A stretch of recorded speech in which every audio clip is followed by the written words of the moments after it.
threw It's Always Sunny on. Oh yeah. I'm like, it's so I funny don't how know. you can just hear something like that. It just goes boom. I got it. Yeah. No, I'm like. But hey, go ahead. are you recording right now? Yeah. Oh, okay. Sorry, I was going to say I need to finish something for work real quick, but then no, don't worry about it. I'll do that later. No worries. Hey, And can you hear me okay? I had to use my phone because our laptop is gone. I don't know where it went. I don't know who has it. My kids won't say who has it.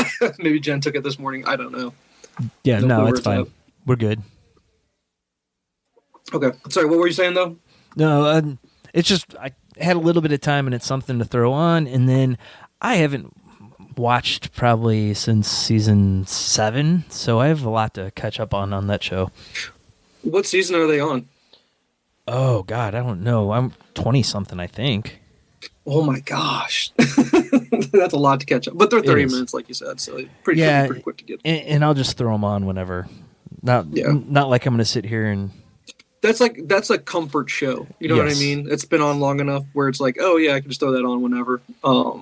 Like The Simpsons, like you just know it's always there. Like, people can get really like someday when they say that's enough of The Simpsons, people are gonna be like, oh no, because Simpsons is still going, right? They didn't end that show. No, it's still going. Correct. But someday it will. Someday they will say that's enough Simpsons, right? And then people will be real upset. But it's like, when's the last time you really, sat down and watched it that Sunday when it came out? Yeah. It looks like It's Always Sunny's on season 16, so I only got about 9 or 10 to catch up on. It's funny you bring all this up because I have not watched any movies this week, like as far as homework goes, because for some reason, for no reason at all, just because Max is there now instead of HBO Max, and now it's just Max. Yeah, I was kind of clicking through to see what's on there, right? Yeah, and I looked on the Discovery Channel just to see what Discovery had, and Deadliest Catch is on there. So I was like, you know what? I haven't watched Deadliest Catch in forever, so I just looked to see. Kind of just to gauge where I left off versus where there are now. Yeah. I think we left off on season 12, and I've been watching it since, and the kids are watching it too. Like, well, the girls are. Yeah. And they're like, you guys watched this? And I was like, oh, this was like appointment viewing for your mother and I back in the day. We were religious watchers of that show. I got to tell you, season 12 was... You never watched Deadliest Catch? No. But, I mean, we went through a long period where we didn't have cable or satellite or anything, so we didn't watch any new shows. And I think that was kind of in that wheelhouse. Okay. But it's just one of those where it's like, if you're going to watch reality TV, at least this is respectable, is what I say. Yeah. This is a respectable show to watch. Because, I don't think there's really no way for them to manufacture drama on that show. It's just... actually happens, because Katie she's like, is this real? I was like, yeah, I'm sure there's some produced parts, but for the most part, this is just real stuff that happens. Like, stuff breaks on a boat, like you're just like a car, it just breaks, stuff like that. And they have emergencies because you're out in the middle of the ocean, in the middle of nowhere, and they have to respond and try to fix what they have. Otherwise, they got to mayday, help. Well, we're in the middle of the Bering Sea. And the real life of it is probably a lot more boring because of the way they edit it to make it seem like it's correct. So stressful. I'm sure. Yeah, they probably film hours and hours and hours of footage. They're just like, just normal, catching some crap, no big deal. Yep. But no, getting back to what you're saying about 16 seasons for Always Sunny, Deadliest Catch, I believe, 21 seasons, I believe, is what it was. And so trying to take on a show like that just overwhelming because. Yeah. And just one of those things. You just you could click on any episode in any season and it wouldn't matter. You know what I mean? Just kind of watch it, whatever. Yeah. And because it's the same for because Mike Rose, the what's the word I'm looking for? He's the narrator. That's what I'm looking for. He's the narrator of the show. And then like Dirty Jobs was his other show. Did you ever watch Dirty Jobs back in the day? I've seen a few episodes of it. It wasn't religious viewing or anything. Yeah, see, and for us though, that's one of those things that's like, I consider like that's a Sunday show, like Sunday in the middle of the day, just whatever, have it on while you're doing other stuff, kind of things. And, but yeah, he picked that show back, and I'm like, oh man, if I go down that rabbit hole, there's another thing that would take up too much time. But it's just crazy. But anyway, sorry, just weird tangent there. When you bring up Always Sunny, it's funny how you have a conversation that starts just from hearing 3 seconds of a intro song to a TV show. Yeah. And actually, it was perfect timing because I had just finished the episode. So, right, yeah. I started. I started with the very first episode where they're Charlie's trying to prove he's not a racist and dates the black girl, and they turn the bar into a gay bar. show's ridiculous. Oh my It god. is. But no, sorry. So okay, let's we're getting ahead of ourselves. Are you drinking anything right now? As of recording, no, but my beer for tonight is going to be one of the Four Hands Voltron beers. Nice. I can't wait. I gotta try to find it. I haven't gone to a beer brewery near me. I can't confirm nor deny whether or not it's up here. And I know you said go check out Randall's up by me to check for that kind of stuff. But man, come on, think about it. Is it really gonna have it at Randall's by me? They might. I haven't been up to that one to see the craft beer selection, but I've been to a different one, and they've got usually a really good selection. So no, this Randall's it's sketch, bro. Gotcha. There you go. There's your episode title. It's sketch, bro. Yeah. Okay. But yeah, no, I really want to get that beer. And and my brother-in-law, he picked up the Busch Light Peach. He did pick that up, so he can give you he gives me a can of that, I can tell you if that's any good. Because I think that's just their replacement for the Busch Light Apple, which I know you're not into that kind of stuff at all. But to be honest with you, Busch Light Apple was super popular for a hot minute there. And that was just it was okay. That was like the more updated Natter Day. I guess. Yeah, but it was just really, really, really sweet. And which I if you ask me, do I like it or hate it? I go, it's okay. It has its purpose if you could find the right thing to drink it with or the right environment to drink it in, if that makes sense. Like if you're at a fall party outside and just want a cheap beer, something like that. Yeah, and it's one of those ones. It has its purpose. It's one of those ones you can't sit there and just drink and drink and drink all night because it's so sweet. No, and like I drank it just to get rid of it because I was like, I just need to get rid of this stuff. And like you try to drink one while you're trying to barbecue. It just wasn't. It's like this is not a barbecue beer either. You know what I mean? While you're grilling, it's just not that beer either. Yeah, it's got its place. So, but the details on the Voltron, it's Volume 1. It's a collaboration with Narrow Gauge Brewing, hazy IPA with thiolized yeast, Citra, Mosaic, and Galaxy hops. So is it a can or is that an aluminum bottle? I can't tell what you have. It's a can. It's a 4-pack of cans. Is it a tall boy? Yeah, these are like the. It's not really a tall boy. It's a 16-ounce can, so it's one of the taller cans. Taller, but it's not 2x4. Right. Okay.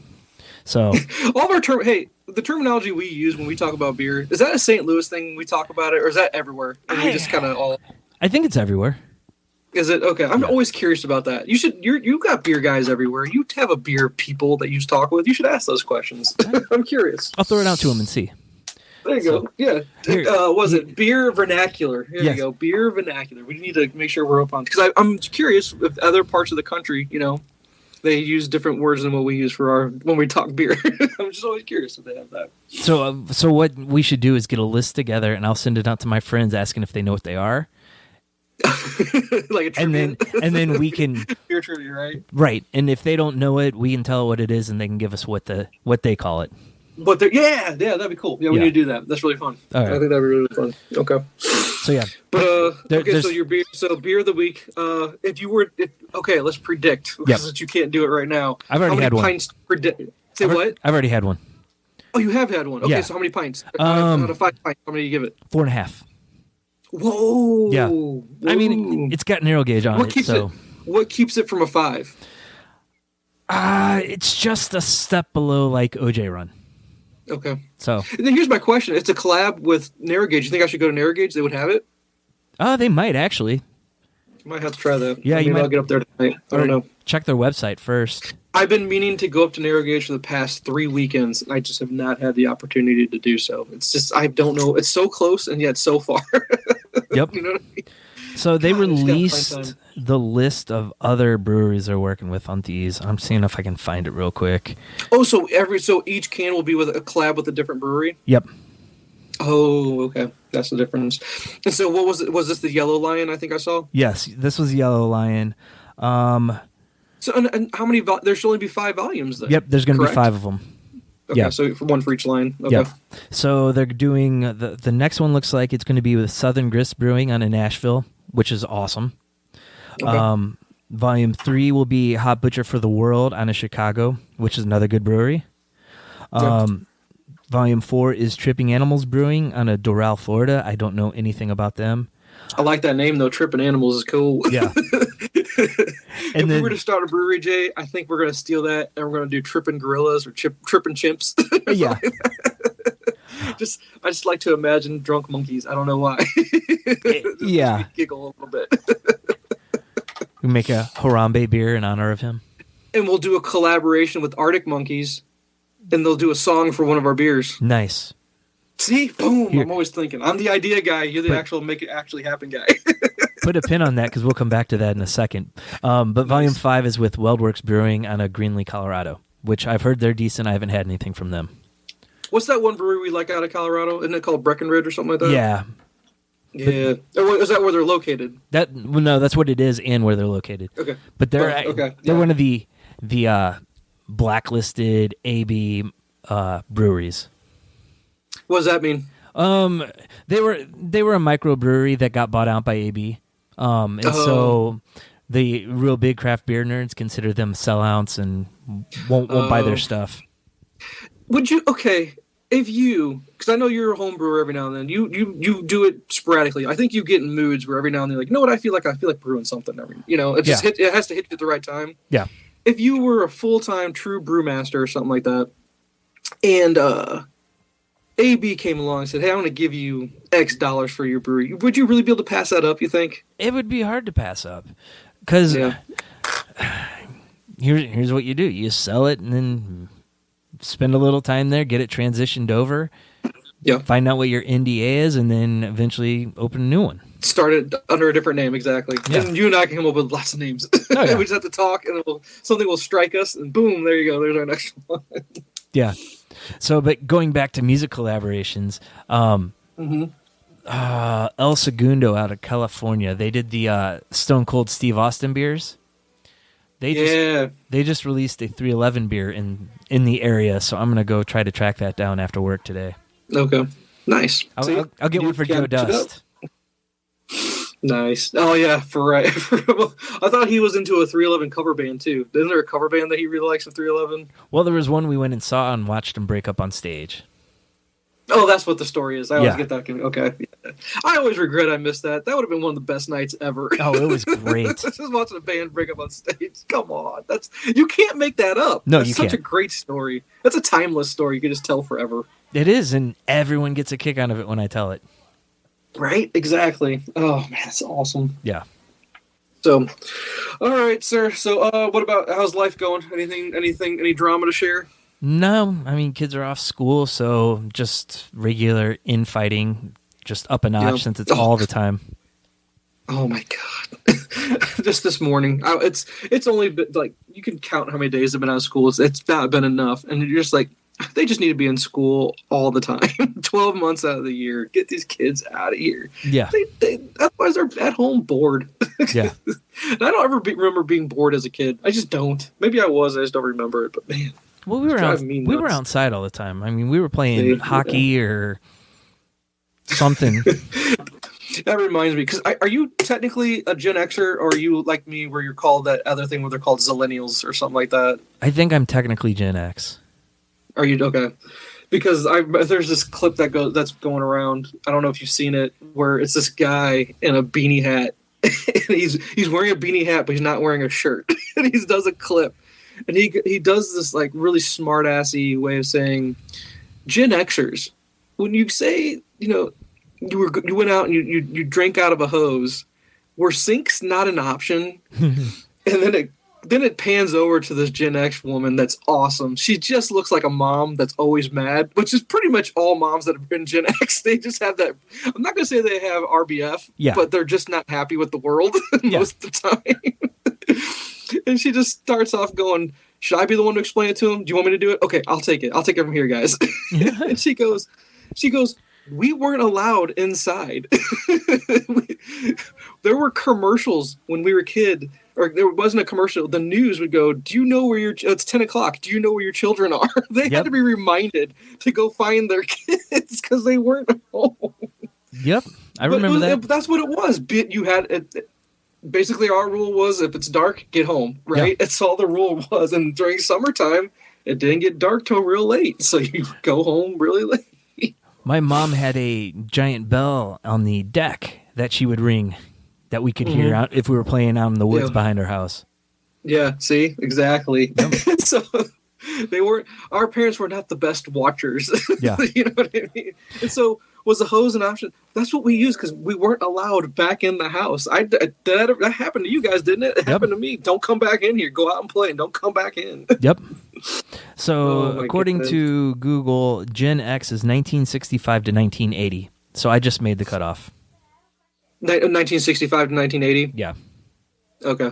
And so you're Gen X, but but Jen says there's other things out there where there's this other class. There's not a class, but whatever it's called, your generation, where there's Gen X, and I think after Gen X it becomes the millennials. But they've created something new where it's called zillennials, where you take the word millennial and put an X in there because we're that generation that's kind of in between. Because even you would fall in this category where you lived a period where there was no internet at home, and then when internet was at home. And millennials are classified as the generation that's always had internet at home. Yeah. And so we were kind of that like in between gap that like lived between the both. So we had the experience of knowing what it was like to live in that kind of society. So that's why it's so weird and so different. And, we walk between worlds. We do, exactly. That's what I'm trying to get at. We definitely walk between worlds.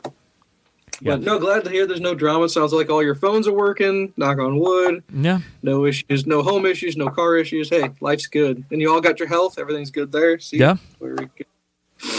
So let's see. How many fires can I share with you? I don't know. There's no true fires at this moment.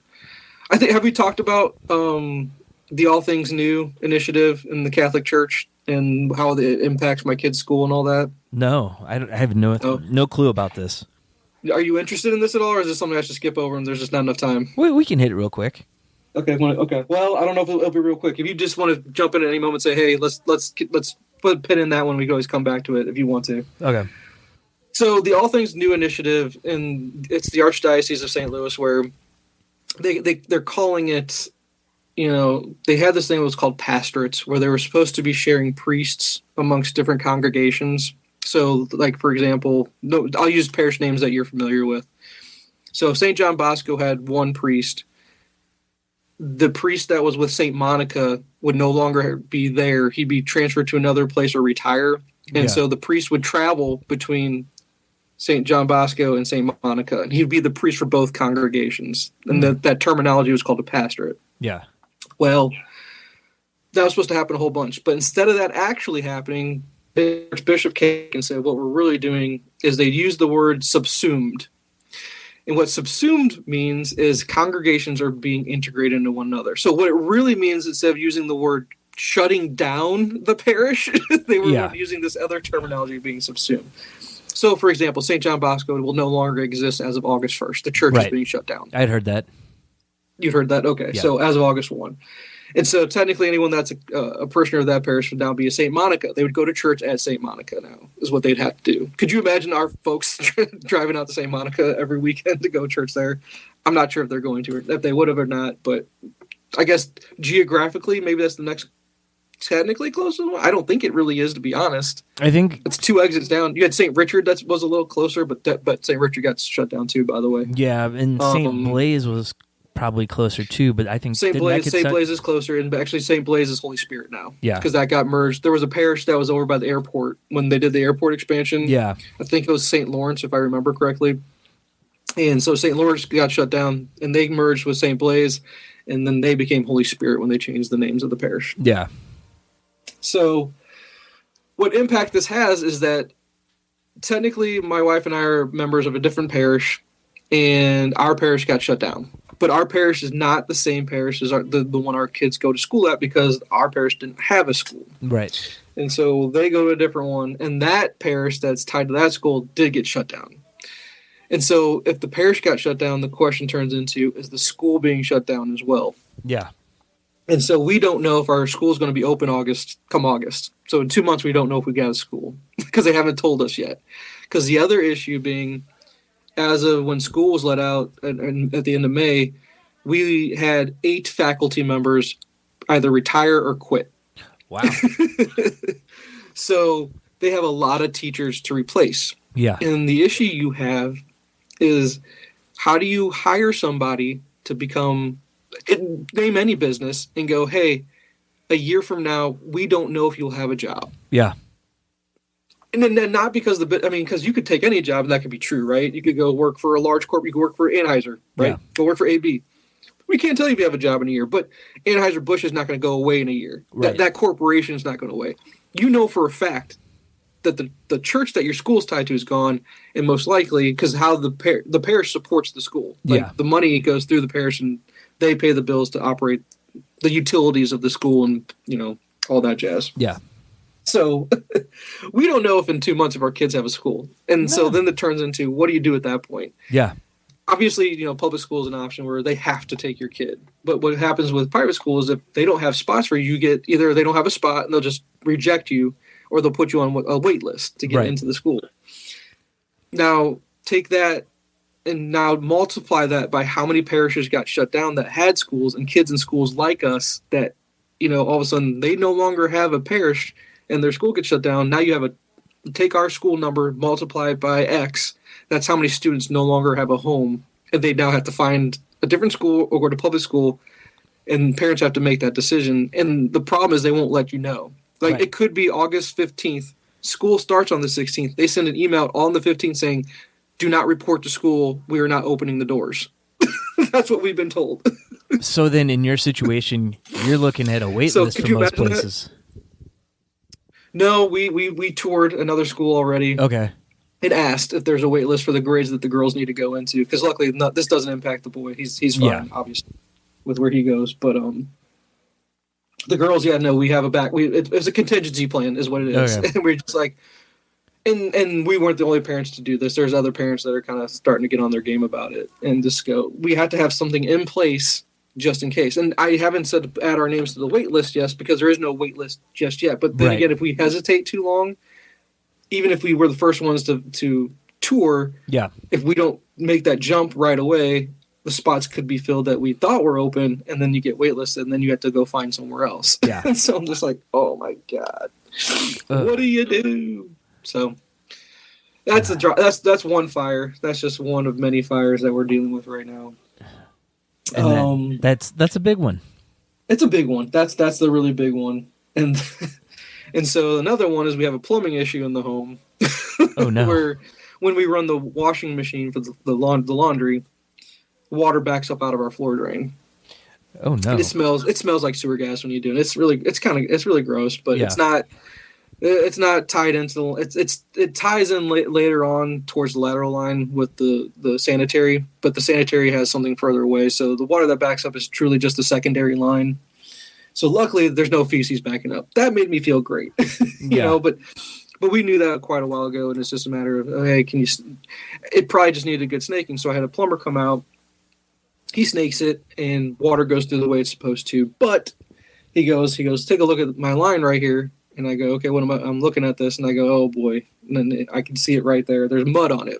Yeah. So that means there could be a small defect or a large defect somewhere underneath our home, underneath the foundation, where the secondary line that ties into our main sanitary and lateral line it's defaulting. So in order to do that, I wanted him to bypass our line, because there's a part, our basement's finished, but there's also a section that's unfinished, and I'd rather him destroy the unfinished part.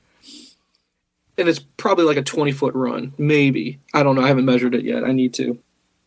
But just eyeballing it and giving me an estimate. At least it's under 10,000. I can say that. Yeah.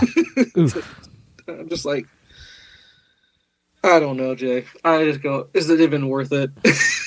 Or we just sell this house and say, as is. As is. I don't care. Your problem. But for now, the problem's fixed for now. Yeah. And then with Brody having to start driving to school in a couple months, I have that Jeep that I've told you about a billion times. I'm actually taking it in to get diagnosed next week. So we can find out what's the problem there. And then I got 2 bathrooms to refinish that we started before COVID, but when COVID hit, we stopped because the price of everything went up and you couldn't get materials anyway. Yep.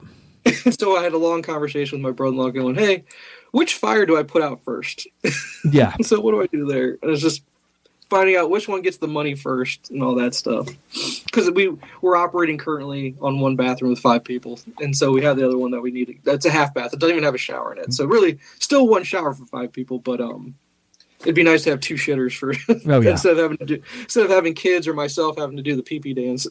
Waiting for someone to get out. Jay, it's just I couldn't even imagine. My life is so screwed up when it comes to that stuff, dude. But again, first world problems. Plenty of families with even more kids than I have survived with one bathroom. So it's just these first world problems that you're just trying to create a life of convenience, I guess, is what you're trying to do. Yeah, and it's just how long do you drag things along until you just give up and go, okay, I'm ready to go into big time debt. Let's just have a big old loan and make all of our problems go away with money, right? Yep. I'm just trying to avoid that. I'm trying to live a debt-free life, but I don't know if it's going to be possible. Yeah, it's hard. It's super hard because I know we've talked about that multiple times, and I know you guys had the same mindset and philosophy that you're trying to not do that because, of course, it makes common mathematical sense to live without that stuff. But in today's day and age, if you're not wealthy, somehow, I don't know how you do it. I don't know how you could get around it, to be honest. I'm trying my best, though. I'm trying. Yeah, it's hard. So other than that, so many fires, not enough money to put them all out. That's my life. But nothing that's like, oh my God, you just have to shake your head at it. Other than the school thing. That's kind of the biggest concern right now. That's my biggest fire. And that's the hardest part about that is giving up control because you don't have... I can't fix that. That's something I don't have control over. I'm kind of at the whim of something else that has control over it. So it's just like, great. And the sitting there waiting just makes it that much worse. The waiting sucks. Yeah, exactly. I'd rather just tell us what we need to do, and then I can go into I can fix it mode, and I'll resolve the problem real quick and make it go away. But until then, I gotta figure that out. So we'll see. Yeah, man. I don't know. So other than that, what's on the docket for today? Well, let's go with something a little bit better and talk about Into the Spider-Verse. We could, but how about we talk about Across the Spider-Verse instead? Or, Across the Spider-Verse. I mean, we can talk about both of them. We can, because I love Into the Spider-Verse, and we can do that. We could say which one did we enjoy better, and that way we can say that we're talking about both. But I want to hear your review first of Across. What did you think of it? I loved it. I put a meme on Facebook today where it was pull it up so I can accurately quote it. Should have had it ready. Where is it? All right, here we go. It's basically SpongeBob, and it's got a picture. Oh yeah, I think I saw you post that one. Yeah, it's got a Into the Spider-Verse poster and Sony across SpongeBob's face, and it says, "Want to see me do a masterpiece?" And then it's the same thing, but with Across the Spider-Verse, and then it says, "Want to see me do it again?" Yeah. I agree with you. I loved it. It was incredible. It was a 3:30 showing for us, and we didn't get back until about 6:30 though. So it's about how long was the runtime? Do you remember? It was about 2 hours and 15 minutes. Okay, which is pretty long for an animated movie, to be honest. Yeah, but worth it. So especially when you consider it's a part 1. Yeah. My kids were so upset. This thing ended on a cliffhanger. Yes. I was like, that's a comic book. It's a comic book. Yeah. It really is. And that's how they draw you in, because they want you to stick around to see what happens, to see how the hero does whatever they do. So, I get it. Yeah, I kind of wish there was a little bit of resolution. We'll go into spoilers a little bit. I wish when he was caught at the end that they either showed him getting out or they didn't go so into detail about the Prowler. Yeah. Well, did you read Spider-Man 2? No. Okay. Did you read Spider-Man, the first one? No, I didn't. Okay. I'd recommend both books. Okay. Mind you, they're Bendis, but we all know how I am of the camp that Bendis is just going downhill as far as quality goes. But the first Spider-Man was written right around the time when he was doing Ultimate Spider-Man. He hadn't moved over to DC yet. Yeah. The first one is prime Bendis. That one's incredible. And you were like, I can't wait for Spider-Man 2 to come out. And it was kind of like a Kevin Smith book where you're like, come on, when's this thing coming out? I got to see how he continues the story. Yeah. And then when it comes out, is Spider-Man 2 a letdown? No. It's okay. It's average compared to the first book. But this is their source material for what you had there at the end of the movie. Yeah. Okay, so that at least I didn't know if you were aware of that as far as where this all came from. I wasn't, so I will definitely check these out. Yeah, no, I highly, highly recommend it. Especially the first one's heartbreaking. Oh, it's so beautiful. That book is, I love it. I love it so much. And but I'm not as familiar with Spidey 2099. Like, I know Miguel O'Hara. I'm familiar with the character, but I have not read like a solo book of his. And so the kids were asking me, hey, and I think that was all over the internet too, is he really a villain? I'm like, no, he's Spider-Man. He's just Spider-Man from the future. But man, and I know he's not really, he's not the main villain of the story, but man, they try to portray him as that. Yeah. And he was great. Oscar Isaac, who walks amongst the Marvel world as everybody in the Marvel universe. Yeah. Was incredible. That guy is so talented, it's ridiculous. He is. He did a great job. And from what I know of the character, he's not the happy-go-lucky Spider-Man we're used to. He is a little bit of a darker character, but I think that's how the 2099 line was, if I remember correctly. I read some of it back when it came out, but it's not something I ever cared about. That's a 90s book, correct? Yes, very much so. I always remember it having that 90s look, like that bigger than life, that the super vibrant with the colors and just in your face artwork is what I kind of remember. Yeah, if I'm remembering correctly. And so, but he's not the villain, but he has villain-esque qualities, and he is right in his own mind. I get what he's saying. He's not wrong, and that's what made it so intriguing, because that's what we've always said. That's what makes the best villains, is they think they're I don't want to say that they think they're the hero in their own story, but they're justified in their actions. Yeah. And he's super justified his actions.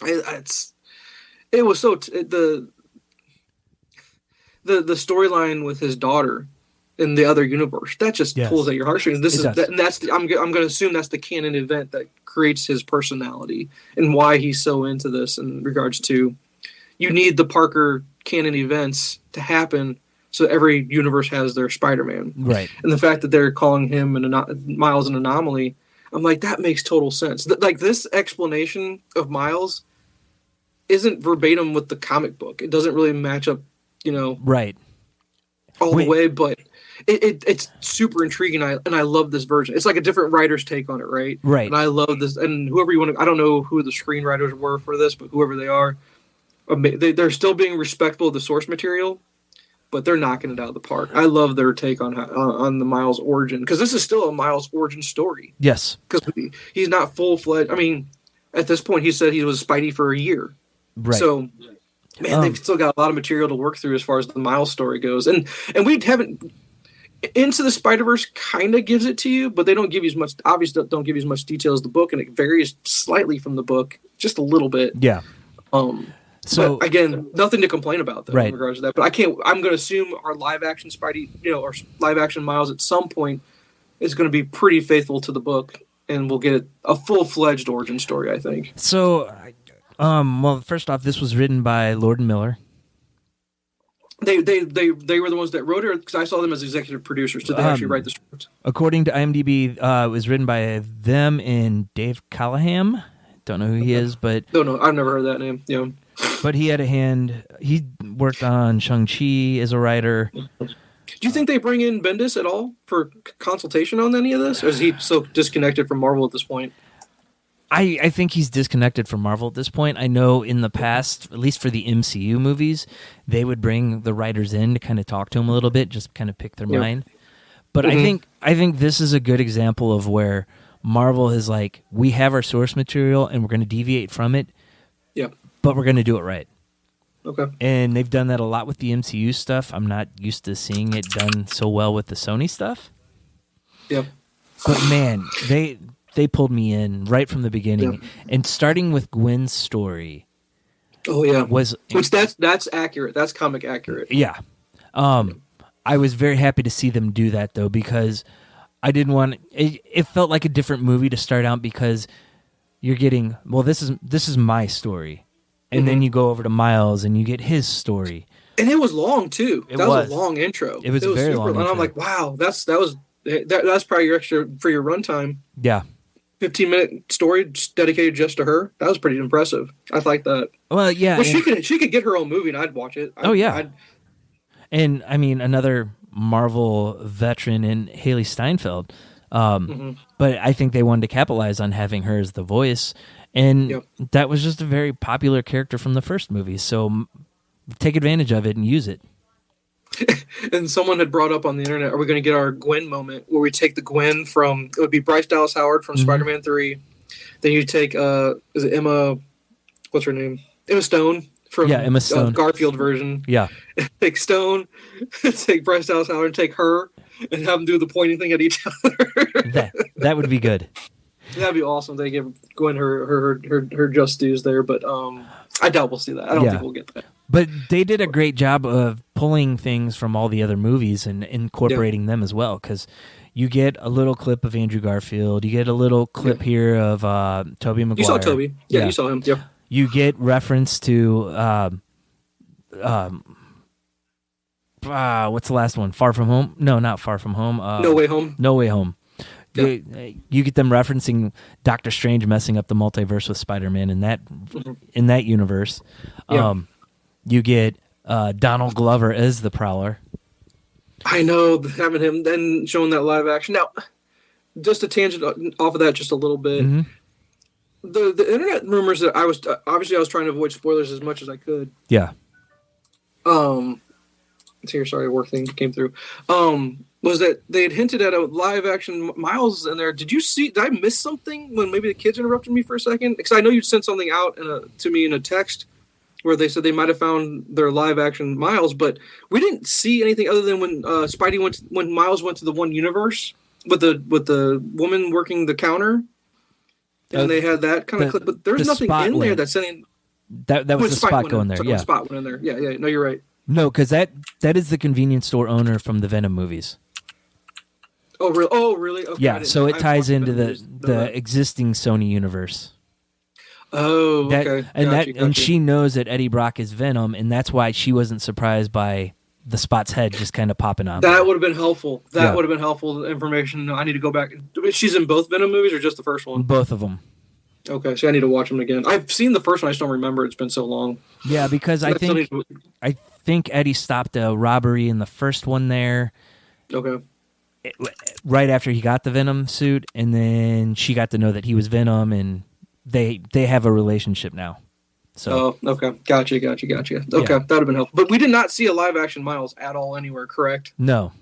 Okay, so I'm wondering where all these rumors are coming from on the internet. Maybe it's just clickbait shit. That fan casting type stuff. But yeah. You know what I would love to, you know what I wouldn't mind? What? Is the guy that does the voice for Miles. I wouldn't mind, but he's probably I think he's too old. He has a younger look to him a little bit. But if we're going to go, if Miles is going to get his first movie in the MCU, it better be, probably 12, 13-year-old, maybe. Or someone that's 16 that looks like that, like they're 13, I guess. Because that was the whole point of bringing on Tom Holland. You wanted to see the young Spider-Man, right? Even though he's probably, 25, 26 now or something like that, I guess. Yeah. So he's aging out at this point. Yeah, but I don't know if you'd be able to have Shameik Moore play him. He is older. He actually looks older in the Wu-Tang show. He's one of the members on that. Yeah. So he was born in 95.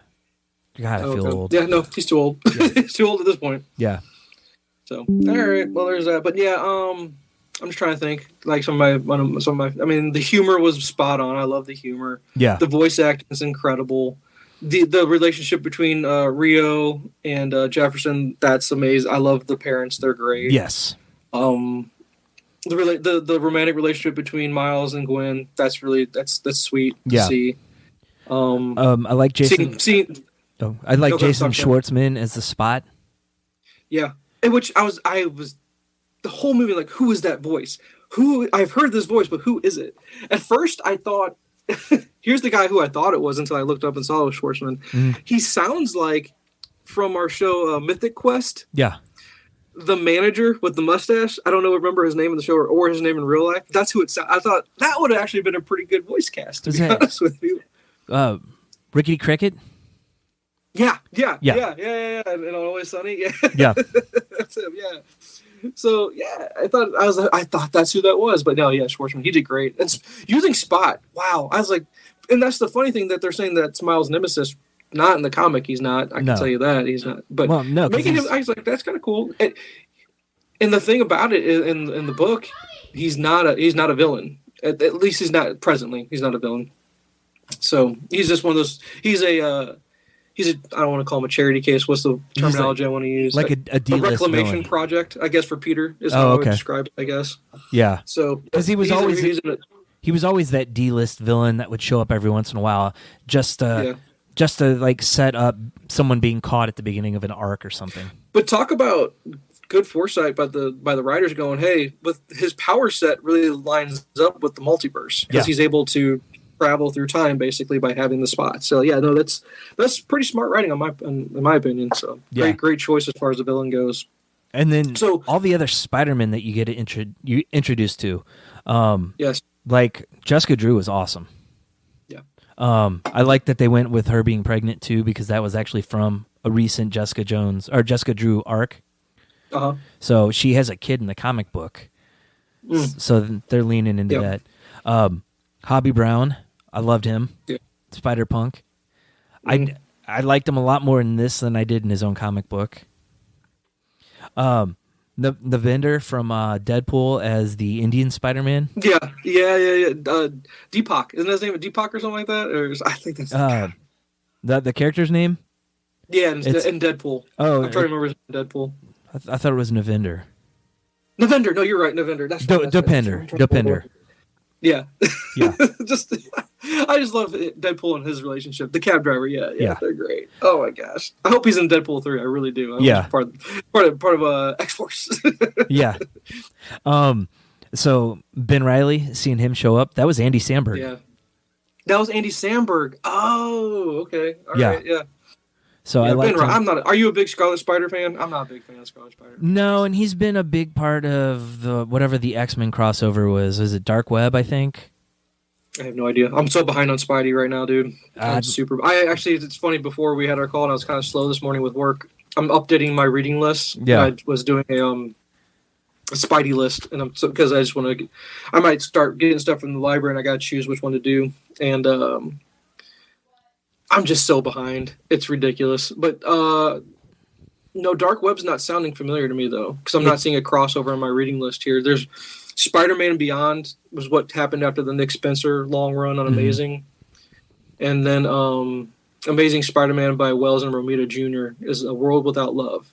But that was 2022. So if what you're talking about is a little bit later in 22 or maybe early 23, that could be possible. I just don't know about it. I started reading it, I don't know, a month and a half ago because it was the first thing to come after the AXE crossover that the X-Men were in. Okay. I gave up on it. Going from one big X-Men event to the next one, it was just too much. I just didn't care for it. So all I can tell you about Spider-Man right now in the comics is the fans are super unhappy about how they're treating Mary Jane. Yeah. Like they're like, what are you guys doing? It's almost like was it Brand New Day or whatever it was, or whole new, whatever that. And I guess they're killing Kamala Khan too in the book. I saw something. I saw a glimpse of something where it looks like, of course she's not going to be dead. They'll bring her back, but yeah, I don't know. I'm behind on Champions. I know. Well, I'm not too far behind. There's another volume of Champions that I need to get caught up on, I guess, because I guess they relaunched after Wade. I think Mark Wade did his run on Champions. Yeah. I'm trying to pull this up for you to see what the name of it was. There was Volume 5 was Weird War 1, and it starts over with the Champions Volume 1, which is Outlawed, which I guess Outlawed is when they made being a hero illegal or whatever.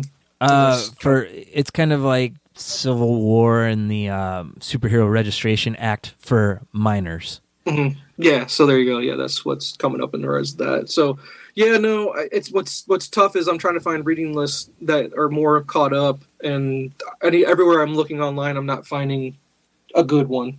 Yeah, we'll say that because they're all behind as well. And I'm always, of course, looking for collected editions. I'm not following the solo issues, right? Which I guess I could probably follow that a little bit better. But I'd rather just get them in the collected ones. Yeah. So, but let's see. So, yeah, Spider-Punk. I was a big fan of Spider-Punk. He was really cool. Lego Spider-Man. Lego Spider-Man was awesome, which, again, that's all the news that's online today about the 14-year-old kid that did the animation for all that. Did you hear about that? No. It was a 14-year-old kid that did a trailer. He did the Into the Spider-Verse trailer remake in Lego. Yeah. And he was just really into it. And they hired him to do that. So a 14-year-old kid did all the animation for what you saw in the movie. That's crazy. Yeah, it's real crazy. But it was great. I love that part of it. Yeah. I still love it's Jake Johnson, right? Am I saying his name right? Yeah. Love his performance of Peter. He's great. His voice is perfect for the version they've got there. And then we get to see Mayday, which my girls love that. They're like, there's a baby. I was like, trust me. I actually really enjoyed that. I don't know if you ever read those books where it was Peter and Mary Jane and their kid. Yeah. Where she's aged up at that point. She's probably teenager. She's not a baby. She's probably like a 10-year-old, something like that. Yeah. And she's Mayday and she's getting used to her powers. It's almost like John Kent on the DC side, where you have a kid learn.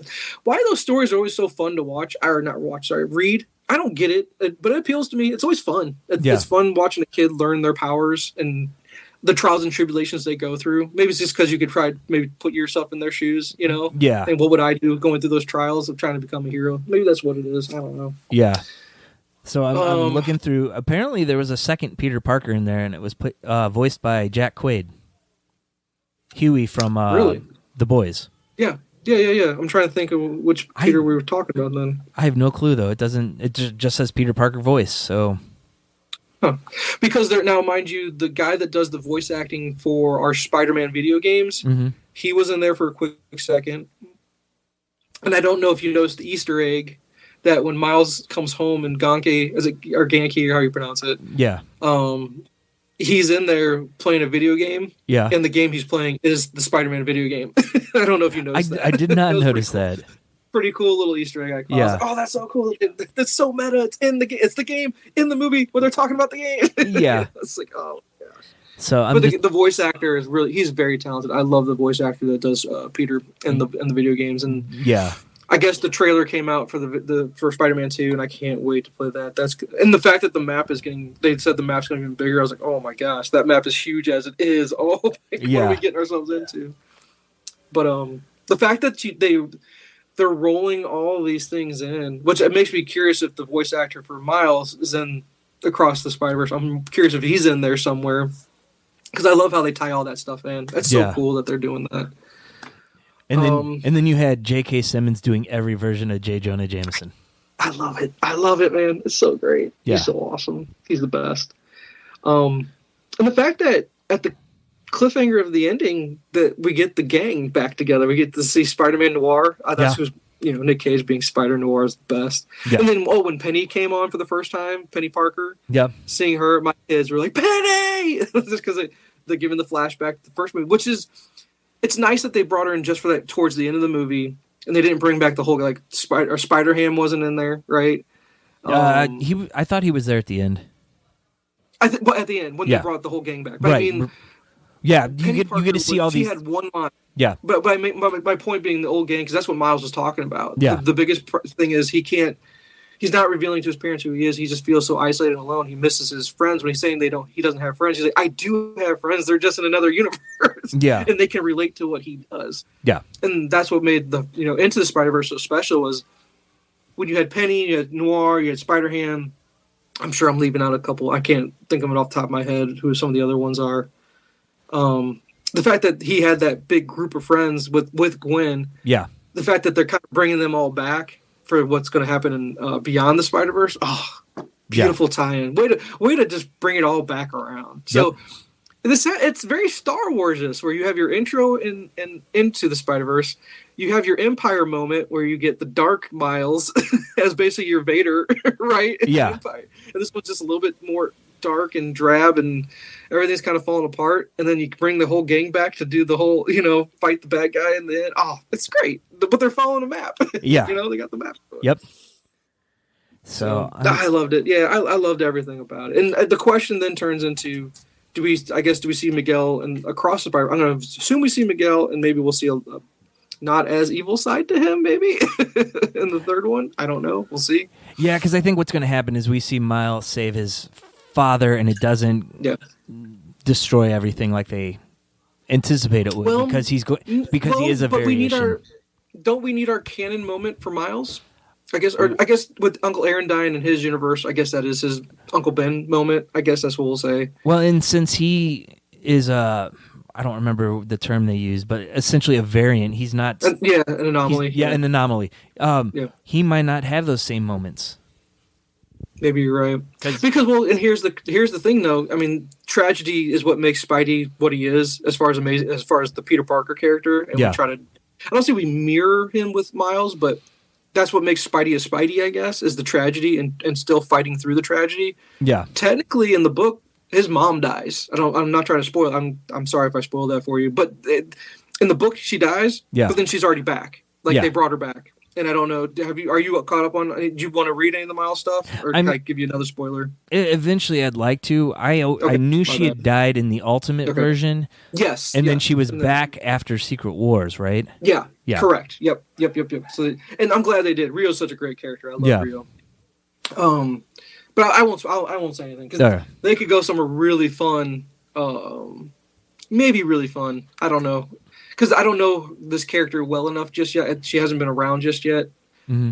Well, we'll see. We'll see. I if you ever get caught up on a reading on Miles, if you want my reading order, I can give it to you. But later on in his arc, there's something that happens, and you're just like, oh, that'd be kind of an interesting thing to watch happen. A cool dynamic they could explore in a Miles-centric movie.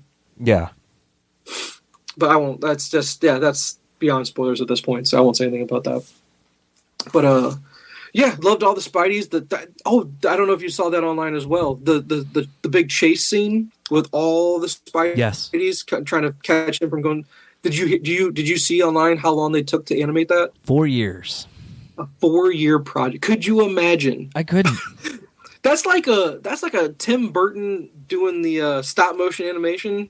That's how long that takes for that stuff. Imagine, and this is all. I don't know if it's all. It can't be all hand drawn. As far as I'm sure they're doing on the computer, drawing it on the computer. But my God, 4 years for that chase scene. That's incredible. Well, but it was a great scene. That was awesome. It's a great scene, and it makes sense too because every Spider-Man has a different style. So they probably had to get different animators to do the different styles for each one, and then find ways to incorporate it all together.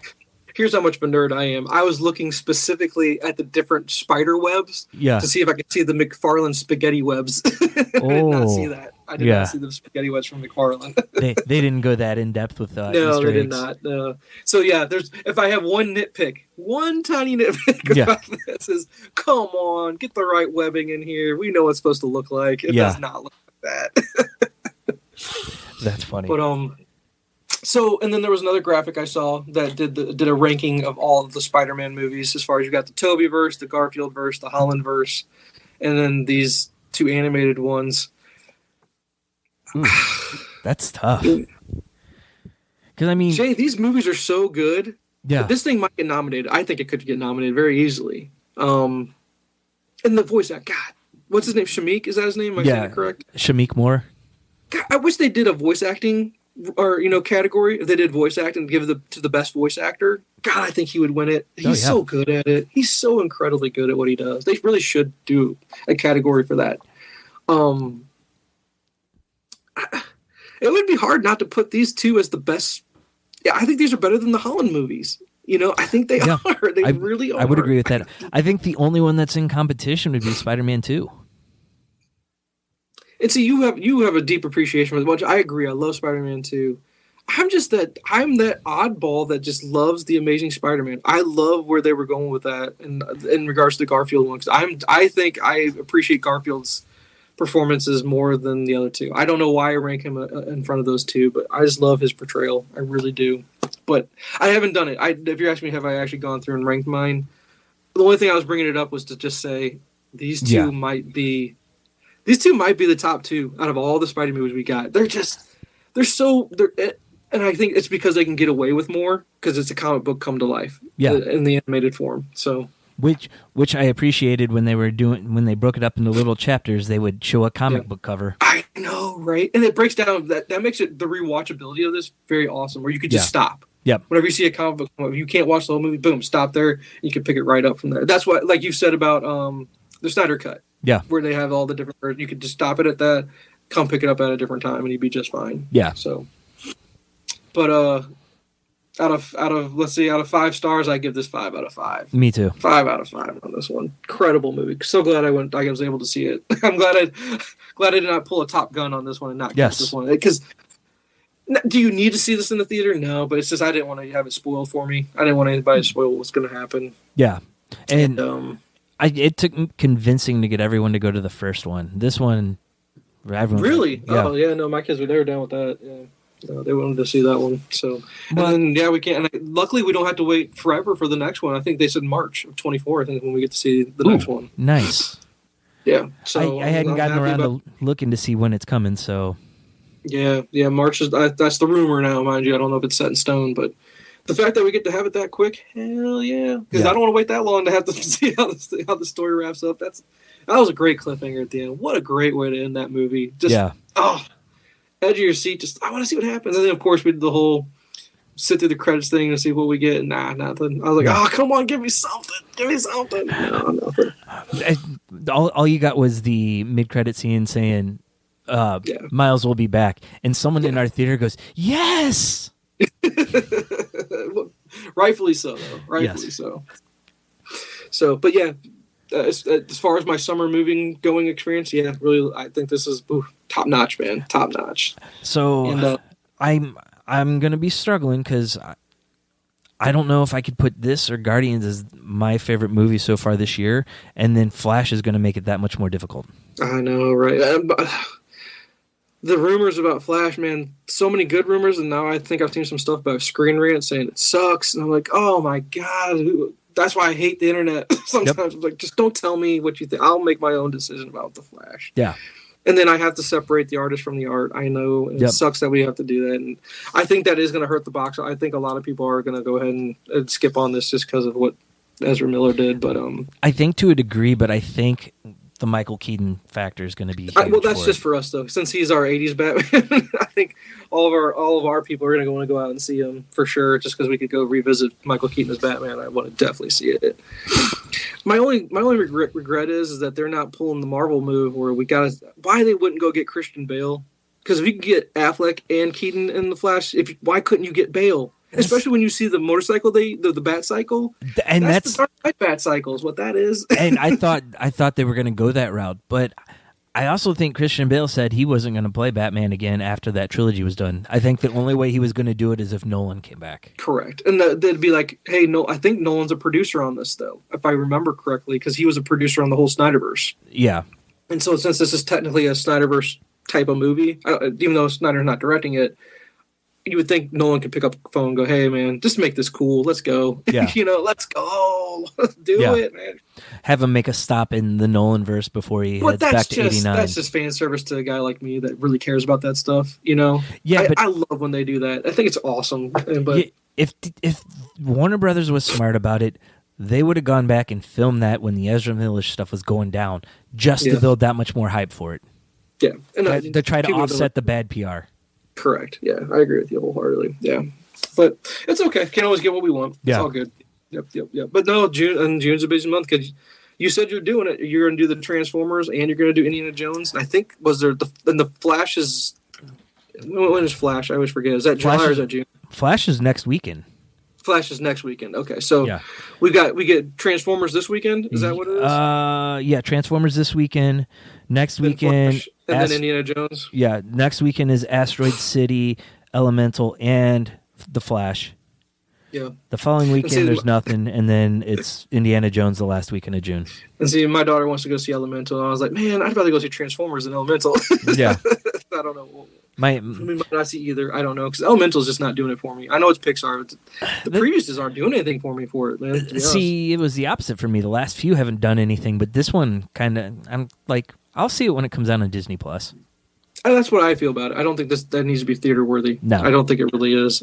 Now Transformers, I think that will be theater worthy just to be able to hear the sound with it. Oh yeah, I'm kind of getting hyped about it. I really kind of want to see it, even though I have no Beast Wars knowledge at all.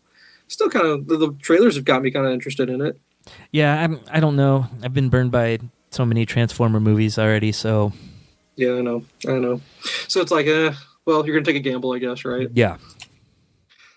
Excuse me. So yeah, no, I think we both agree. 5 out of 5 from you as well. Yes, nice. Easily. Okay. Easily. Cool. So, what else did you have on the docket besides our Across the Spider-Verse review? Well, I was wanting to talk about Ted Lasso, but I might hold off and might try to rewatch the first 2 seasons, and then we can talk about it next week. Okay. No, that's fine. Yeah, no, I'm happy to talk about whenever. I loved it. Yeah. That's all I'll say. I love it. But you did send... I love the fact that I'd rather we get a spinoff with just Roy, and see how if the story needs to continue, give me a spinoff. We don't need Ted in the story. It's kind of how I look at it. Or the other thing, because when you have a fine, I'll say it this way: when you have a perfect ending, let it be. If you still if Apple still says I need my Ted Lasso subscribers and I want my IP, go ahead, go the spinoff route. Go the spinoff route. That's what I say. Well, yeah, because don't go back to the well when you don't need to. Yeah, because I've heard doing a Richmond show, or I've heard doing a Richmond female team. Maybe with Nate as the coach. Oh, because Keely showed her that thing. They gave you that out. So yeah, I saw that. Yeah. So, okay, but if you want to talk about it in depth different time, go for it. So, but with our time limits that you have, do you just want to do homework?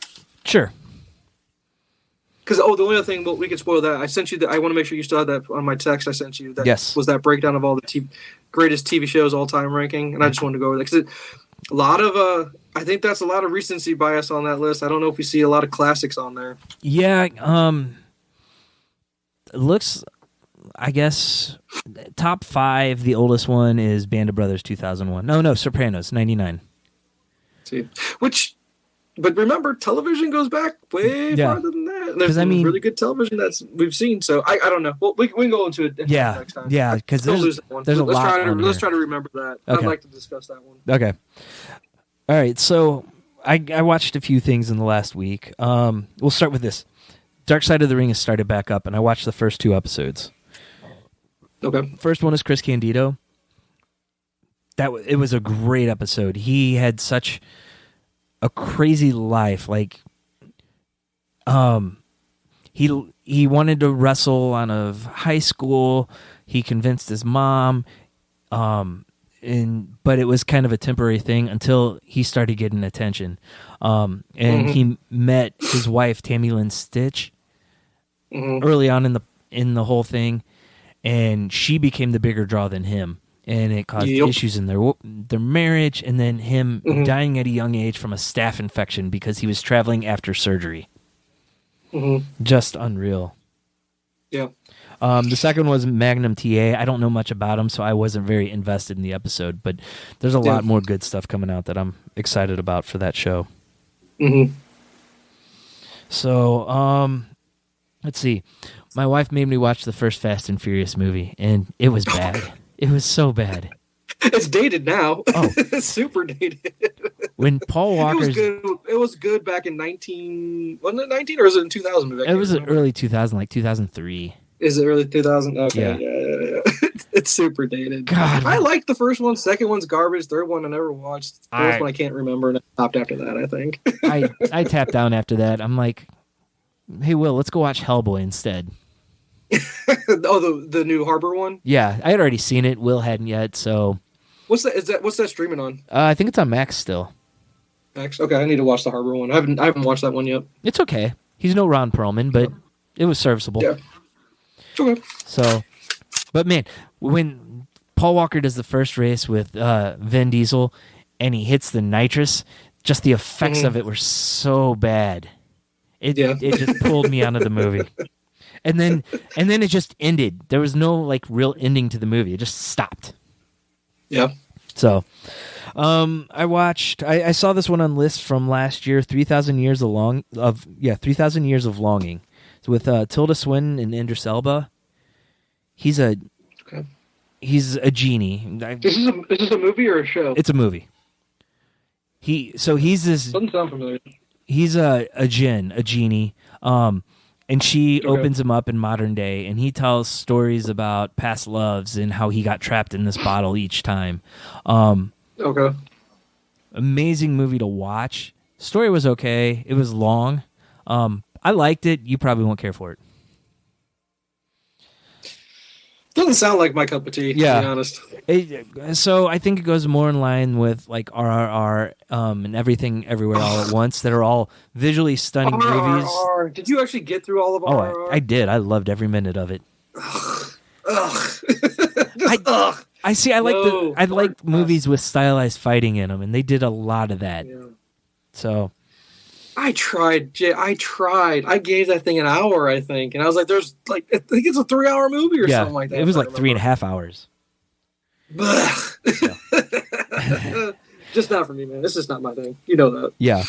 And then I went. For some reason, I got into like the political thriller type movies. First one I watched was Shock and Awe.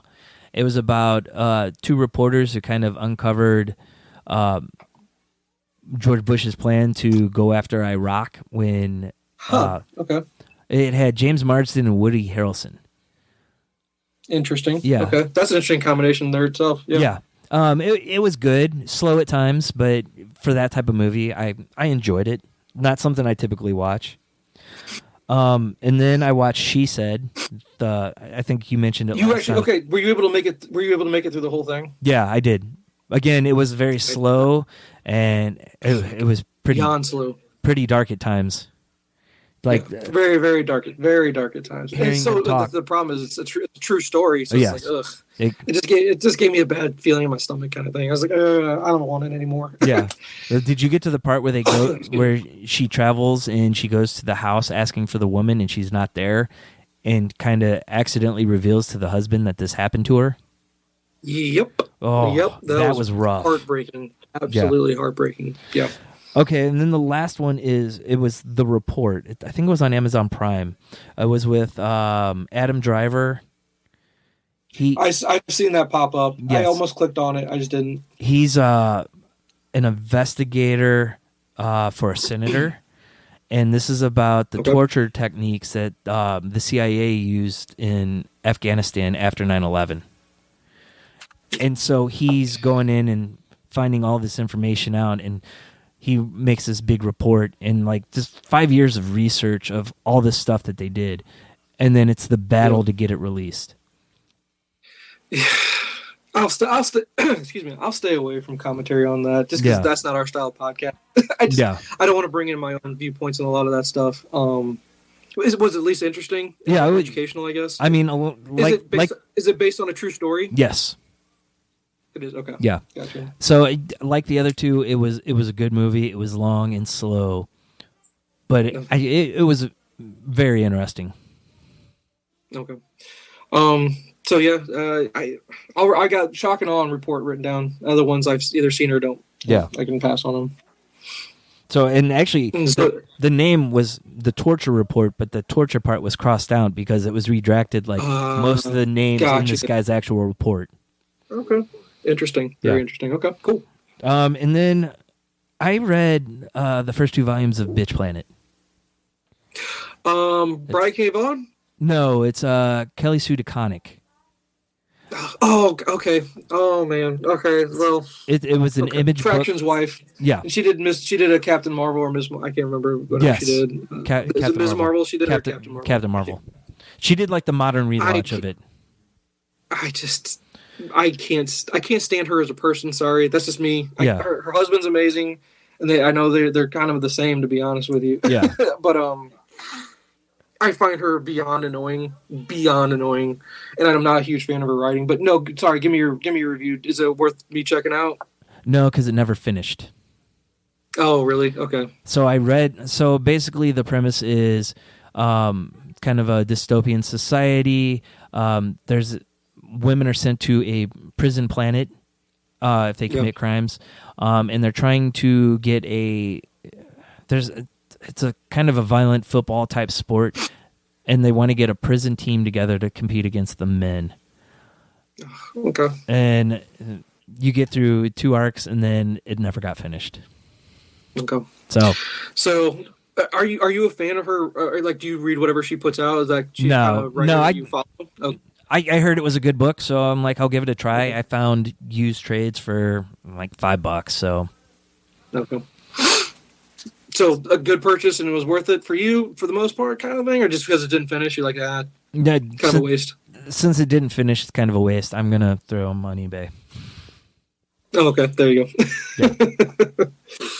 All right. Anything else that you read? Nope, that's pretty much it. That's it. Okay, because I don't really have much. I've gotten a few episodes deeper into Superman and Lois. Actually, it's getting better. Yeah. But my favorite part is that I get to, when my kids watch it with me, because we've turned into a family thing where I'm like, okay, finally found something that the family can all watch together. Yeah. And it's Superman, so of course I love it. Yeah. But our favorite thing to do is rip on the kids. Yeah. we just make fun of him the whole time, just about being so emo. Yeah. I'm like, and they're just like, Dad, why do you hate him? So, he's like, he's just so and emo. I hate life and stuff like that. And we're just like, and then they kind of catch on. They're like, yeah, he is a little wussy, isn't he? I was like, yeah, he is. And I was just like, that's just for us to do. Don't say that about people in real life. This is just us critiquing something that's not real. Emmy's going to come home from school one day in trouble. I know, right? I know, for sure. And then I started to watch a movie called Hell House. It's a horror movie on Prime. Okay. The premise is really interesting. I started watching it like as a background movie. Yeah. But I'm like, wait a minute. I think I actually want to pay attention to this. So we'll see how it goes. It's found footage. Okay. But not shaky to the point where you're like, oh, this is going to make me throw up watching it. Yeah.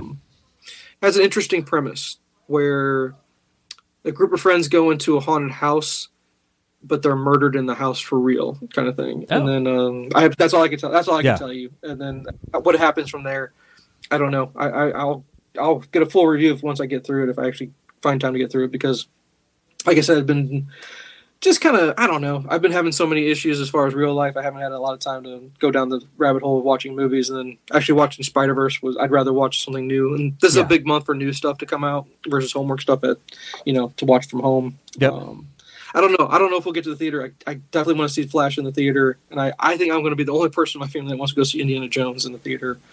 So I might have to go by myself for that one. Yeah. I'll let you know when we go. I think we... And then, well, let me know about, you for sure seen Transformers? I don't know. Okay, well, we'll see. All right. But you're definitely for sure seeing The Flash. You'll probably see The Flash before me. We'll probably see it next Friday. Okay. I just don't know. I can't remember when we're going out of town. We're going out of town for a little bit, and I don't know if we'll be in town to see that. Like, we'll usually go on a Sunday, but I don't remember if we're in town on a Sunday or not. Yeah. Find that. But other than that, I told you last time about, I don't know if I finished it at that point, but I did finish Tom Sawyer, and loved it. Loved that. And then so I also have Huckleberry Finn, and I restarted that one. It's not starting the way I remembered, but I'm enjoying it in this one. I actually like Tom Sawyer a little better, but Huckleberry Finn I think is known a little bit more than the Tom Sawyer story. But I'll have to get a little bit further in. Huck's a lot longer of a book than Tom Sawyer was. Yeah. But I'm also, as you know, reading Heir to the Empire, and I put in about 100 pages last night with Heir to the Empire. That story is getting so good. It's getting better and better. And I think, now, do we meet Mara Jade in this book, or was she in something before that? No, we meet her in this book. Okay, because I get the introduction to her, but that made me pretty excited about that. And then, I'm flipping back and forth between the two books, and Jen just comes in the room last night. She's like, "How do you, or just people do that in general? How do you flip between two different books?" And I'm like, well, if you're a comic book reader, you kind of just do that. You read multiple things at the same time. She's like, well, how do you keep the story straight? I'm like, I just do. So, having a good time reading those two books. And that's taking up most of my time reading the books. So, And then I think we talked about last time, Platonic. I don't know if you remember my review on that, but I don't know if I think you said you're going to let that thing play out before you dive into that one. I've done the first episode. I think I'm episode. I don't know if I'm going back. Yeah. Oh, okay. It was okay. Yeah, other than that, that's all my homework. I'm just reading books, and it's taking me a while to get through them. Yeah. And then, eventually I think I don't know where I'm going to go. I'm kind of in a Spider-Man mood since I was watching Spider-Verse, but I got so many things to read. I did pick up, I don't know, did Flash 800 come out? Did you pick that up? I haven't picked it up yet, but it's out. I think it came out this week. Yeah. I got Flash 800 to look forward to. I got a ton of Green Lantern stuff to read, ton of X-Men stuff to read.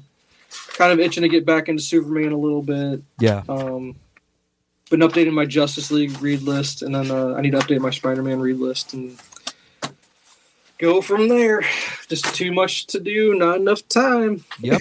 Totally get that. So. Oh, and did you say that you and Aaron were going to go back and try to do House of the Dragon? Did you finish that one? We never finished it. we also turned on the first episode of Succession. That's probably one I'll be watching on my own. She just couldn't get into it that really? day. Yeah. She couldn't get... Oh, dude, it gets so good. Yeah. Oh. But, I know. Okay. Yeah, no, other than that, that's all I've got for you, man, unless you got anything else. Nope, that's it. All right. Well, good catching up. Yep. And then I guess next time we've got the to tease for next time is that a TV list I kind of want to look at. Yep. And then we might have... well, it depends on if we meet next week or we kind of hold off. But we might have a flash review if we don't meet before that. Yeah, and a little Ted Lasso talk. And some Ted Lasso stuff to catch up on. So, yeah. Yep. All right, man. Sounds good. Until next time. See ya. Thanks for listening. You can find us on our website, Nyrdcast.com. It's Nyrdcast. You can also find us on Twitter, Facebook, Instagram, and YouTube by searching @Nyrdcast. The intro music is The Other Side by the Red Hot Chili Peppers, a Mad Dog remix made by Madeline Tierney. This week's featured track is 20-something by Six Impossible Things.